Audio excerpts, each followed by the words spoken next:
প্রিয় দেশবাসী, হজ মুসলমানদের জন্য সবচেয়ে গভীর আধ্যাত্মিক সফরগুলোর মধ্যে প্রধান। সারা জীবন তারা হজ পালনের জন্য অপেক্ষা করেন। পবিত্র হজ পালনে বাংলাদেশের হাজিরা প্রায় বিভিন্ন চ্যালেঞ্জের সম্মুখীন হন।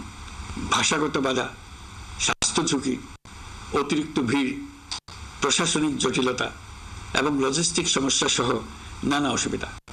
হজের অভিজ্ঞতাকে মসৃণ ও নিরাপদ করতে অন্তর্বর্তীকালীন সরকার একটি মোবাইল অ্যাপ তৈরি করেছে, যা সম্মানিত হাজিদের যাত্রার আগে, যাত্রা চলাকালীন সময়ে এবং ফিরে আসার পরেও প্রয়োজনীয় সহায়তা প্রদান করবে।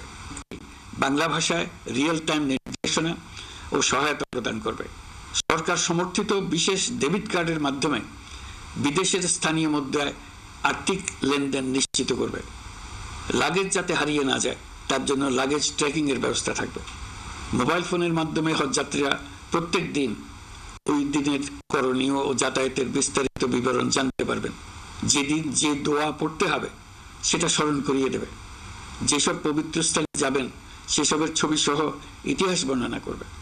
হাজিদের মনে কোনো প্রশ্ন জাগলে কল সেন্টারে ফোন করে সেই প্রশ্নের উত্তর পাবেন। শরীর খারাপ লাগলে ডাক্তারের সঙ্গে যোগাযোগ করিয়ে দেবে। সম্মানিত হাজিদের কোনো পরামর্শ থাকলে সেটা পরামর্শ পৃষ্ঠায় লিখে দিতে পারবেন। ভ্রমণের দৈনন্দিন ঝামেলার জন্য হজের মূল লক্ষ্যকে পরাজিত করতে না পারে তার জন্য সকল ব্যবস্থা এতে রাখা থাকবে।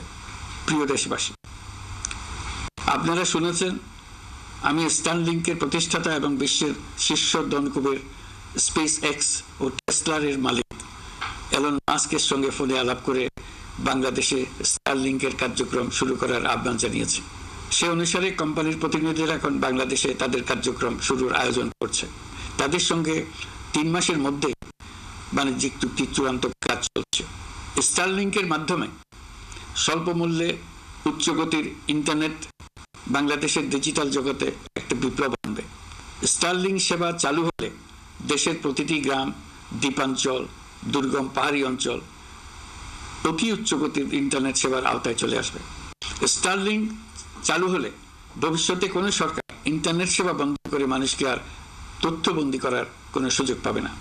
বাংলাদেশের প্রতিটি অঞ্চলে বিশ্বমানের শিক্ষা, স্বাস্থ্যসেবা, অর্থনৈতিক ক্ষেত্রে সকল নাগরিকের অংশগ্রহণ নিশ্চিত করা যাবে।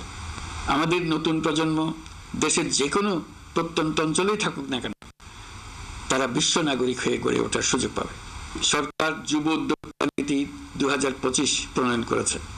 লক্ষ্য হবে সামাজিক, অর্থনৈতিক ও পরিবেশগত অগ্রগতির মূল চালক হিসেবে তরুণ তরুণীদের ক্ষমতায়ন করা।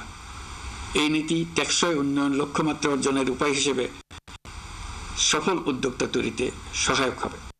সামাজিক ও অর্থনৈতিক ক্ষেত্রে তরুণ উদ্যোক্তাদের অবদানকে স্বীকৃতি দেওয়া হবে।